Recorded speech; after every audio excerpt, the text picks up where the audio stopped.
Selamat datang kepada Pak Arif dan teman-teman yang menonton video ini. Perkenalkan, kami akan mempresentasikan tentang Transform dan Conquer dengan studi kasus Binary Exponentiation untuk tugas mata kuliah Desain dan Analisis Algoritma kelas B. Sebelum kami memulai presentasi kami, izinkan kami untuk memperkenalkan diri terlebih dahulu. Kami adalah kelompok B16 atau 16B yang beranggotakan 3 orang. Yang pertama ada saya, Ivan Budianto dengan NIM 1924 10 10 30 35. Dan saya Agus Dwi Miliati dengan NIM 1924 10 10 30 38. Lalu ada saya, Fahri Habibillah An-Noval, NIM 1924 10 10 3076. Baik, di sini kita akan memasuki topik pertama, yaitu ada strategi problem solving, ada yang kedua ada cara kerja algoritma, yang ketiga ada kode dan running program, dan yang terakhir adalah analisa atau analisis waktu dari algoritma yang akan kami gunakan sebelum dan sesudah adanya binary transformation atau binary exponentiation. Baik, langsung saja kita menuju ke topik yang pertama, yaitu strategi problem solving. Jadi, transform and conquer merupakan mengubah suatu bentuk permasalahan menjadi bentuk lain untuk kemudian dikerjakan. Salah satu aplikasinya adalah mengubah binary, adalah contoh yang paling akan kami gunakan di sini. Nah, ada permasalahan yang dapat kita kerjakan secara langsung dan ada sesuatu permasalahan yang dapat kita kerjakan apabila kita telah mengubahnya ke dalam bentuk lain sebelum kita dapat mengerjakannya.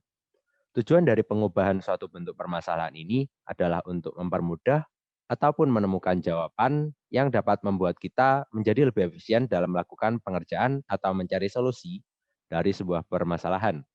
Maka dari itu dibutuhkan adanya transform and conquer. Di sini terdapat 3 buah macam variasi dari transform and conquer. Yang pertama adalah penyederhanaan masalah.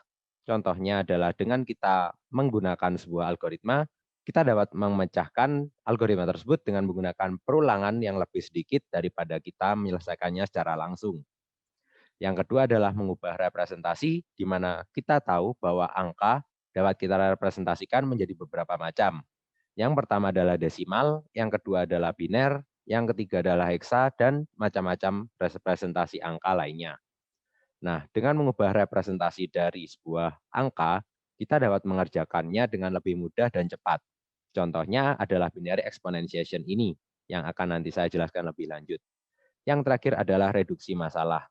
Contoh dari reduksi masalah ini dapat kita temukan pada kehidupan sehari-hari, di mana dalam mencari sebuah rumus, kita akan mendapatkan banyak jalan untuk mendapatkan sebuah solusi tersebut. Nah, apabila kita tidak mendapatkan cara yang kita butuhkan untuk menemukan atau untuk menempuh sebuah solusi, maka akan terdapat solusi lain. Nah, dengan melakukan reduksi masalah dengan menggunakan transform and conquer ini, kita dapat mengubah suatu bentuk dari masalah tersebut untuk mendapatkan solusi dari permasalahan tersebut. Nah, binary exponentiation yang akan kita bahas lebih lanjut ini adalah termasuk yang mengubah representasi. Nah, apa yang dimaksud dengan binary exponentiation sendiri? Binary exponentiation adalah proses mengubah bentuk dari angka atau mengubah representasi dari angka yang semula berbentuk desimal atau berbasis 10 menjadi sebuah bilangan biner yang berbasis 2. Nah, tujuan dari binary exponentiation ini adalah mempermudah atau mempercepat algoritma yang akan kita gunakan karena seperti yang kita ketahui angka memiliki bentuk 0 dan 1 sehingga saat kita menggunakannya dalam bentuk biner maka kita akan menemukan kemudahan karena hanya ada representasi 0 dan 1 maka kita dapat mengerjakan sebuah bilangan atau eksponen secara pangkat terutama dengan lebih cepat dan mudah. Karena kita hanya tinggal mengkalikannya dengan metode Horner yang akan dijelaskan lebih lanjut dalam metode nantinya. Itu adalah penjelasan mengenai binary exponentiation yang mengawali mengapa ia termasuk ke dalam transform and conquer. Karena ia telah mengubah bentuk dari representasi angka yang semulanya berupa desimal menjadi representasi biner yang berupa 0 dan 1 saja.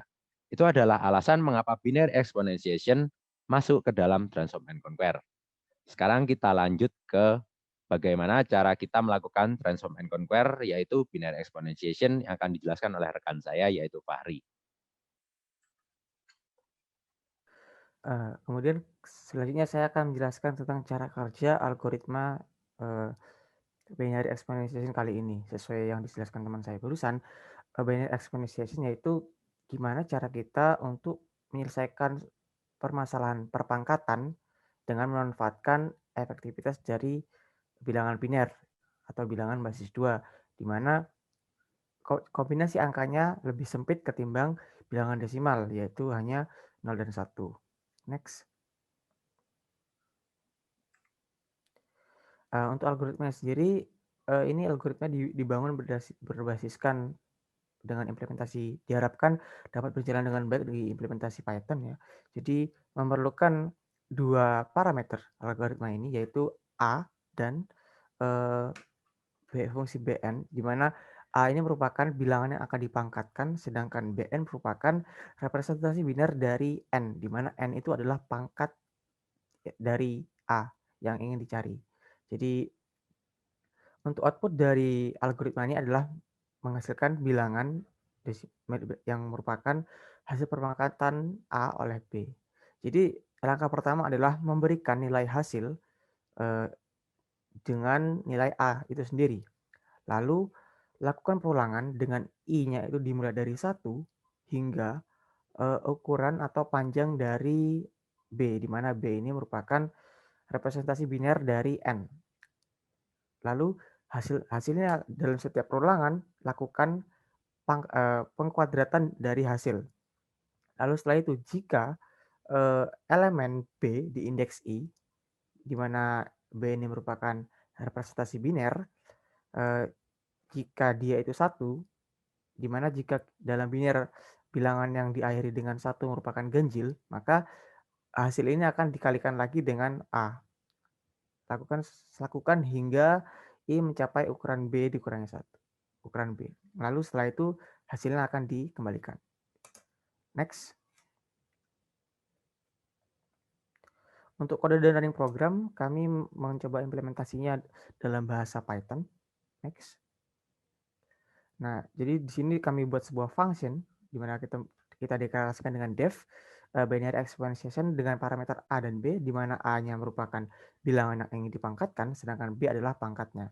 Lalu untuk B-nya sendiri kita ubah menjadi dalam bentuk list. Jadi awalnya merupakan B itu bilangan desimal, lalu dengan fungsi format itu akan mengubah bentuknya menjadi representasi biner. Setelah itu, karena dia masih dalam bentuk string, maka masukkan dalam fungsi list untuk memecahnya menjadi elemen terpisah, yaitu sebuah list yang isinya string. Nah, karena di dalam program ini memerlukan integer, maka kita ubah list string tersebut menggunakan fungsi map, di mana map itu menerima 2 parameter. Yang pertama sebuah fungsi yang akan mengembalikan yang akan kita gunakan pada setiap elemen di dalam list tadi. Setelah itu objek map tidak bisa kita gunakan langsung, maka perlu kita ubah dulu ke dalam list. Sehingga B berisi sebuah list yang dimana dia elemennya adalah integer dari representasi biner pangkatnya tersebut. Lalu sesuai algoritma sebelumnya, kita memberikan nilai hasil dengan A, lalu lakukan perulangan di mana nilai I dimulai dari 1 dan berhenti sebelum ukuran dari representasi biner tersebut. Lalu kalikan result dengan dirinya sendiri atau dipangkatkan. Nah, lalu if B di indeks I sama dengan 1, jika representasi biner di indeks tersebut itu 1, maka kalikan lagi dengan A. Lalu setelah perulangan selesai, kembalikan nilai result. Jadi di sini bisa kita nanti panggil dengan cara panggil binary exponentiation, kita print. Jadi jika kita panggil ini binary exponentiation 2,5, maka dia akan menghasilkan 2 pangkat 5, di mana 2 pangkat 5 itu kalau nggak salah 32. Oke, next. Lalu setelah itu ada penjelasan mengenai analisa waktu algoritma dari transform and conquer menggunakan binary exponentiation yang akan dijelaskan oleh teman saya, yaitu Agus. Ya, next. Nah, di sini saya akan menjelaskan yaitu analisa waktu algoritma dengan menggunakan yaitu OOG atau order of root. Nah, di sini order of root sendiri itu digunakan untuk menentukan kenaikan nilai TN atau nilai TN-nya yaitu dibandingkan dengan nilai N atau nilai inputannya. Jadi nanti seberapa besar pertumbuhan nilai waktu eksekusi dibandingkan yang diinputkan yaitu N-nya.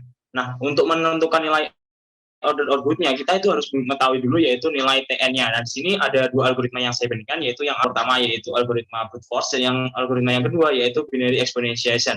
Nah, di sini dalam algoritma brute force sendiri, untuk TN-nya ini sama dengan N, dan untuk algoritma binary exponentiation-nya, di sini berdasarkan referensi yang kami baca, yaitu menemukan rumus yaitu log 2 dari N. Nah, di sini dalam menentukan nilai dari order of root-nya, di sini kita akan menggunakan rumus yaitu limit N mendekati tangga dari T1 dibagi T2. Nah, di mana di sini langsung dibagi yaitu limit N mendekati tangga, N dibagi log 2 dari N, maka hasilnya di sini tangga. Nah, di sini karena hasilnya tangga, maka hasil order of root-nya yaitu T1-nya atau T1-nya ini lebih besar dari T2. Apabila di sini di dalam membandingkan nilai order of root ini terdapat tiga ketentuan. Apabila nilainya konstanta, maka dari itu order of root-nya itu sama. Apabila tangga, itu T1-nya itu lebih besar dari T2. Apabila nilainya 0, itu T1-nya kurang dari T2. Next. Nah, di sini untuk membandingkannya juga bisa menggunakan kelas order of root-nya. Jadi di sini dipresentasikan bahwa makin ke bawah, di sini nilai order of root-nya ini semakin besar. Dan di sini untuk nilai T1 ini adalah N, ini masuk ke dalam linear, dan untuk yang T2 yaitu log 2 dari N ini masuk ke dalam logaritmik, karena nilai dari logaritmik ini di atas dari maksud saya nilai dari linear ini di atas dari T2, maka dari itu nilai order of root T1 ini lebih besar dari T2, seperti itu. Next. Nah, di sini untuk membandingkan dari hasil inputannya, yaitu apabila N di sini diinputkan dalam T1, maka dari itu untuk waktu eksekusinya menjadi 4T, dan untuk apabila N-nya diinputkan di sini ada 13, untuk nilai T1-nya menjadi 13T. Dan ini berbeda dengan nilai dari T2. Apabila T2-nya sama dengan log 2 dari N, di sini dari apabila N menjadi inputnya sama dengan 4, maka dari itu nilai T2-nya menjadi 2T, dan apabila 13 menjadi 3,7T. Dan dapat dilihat representasinya dalam grafik di slide selanjutnya. Next.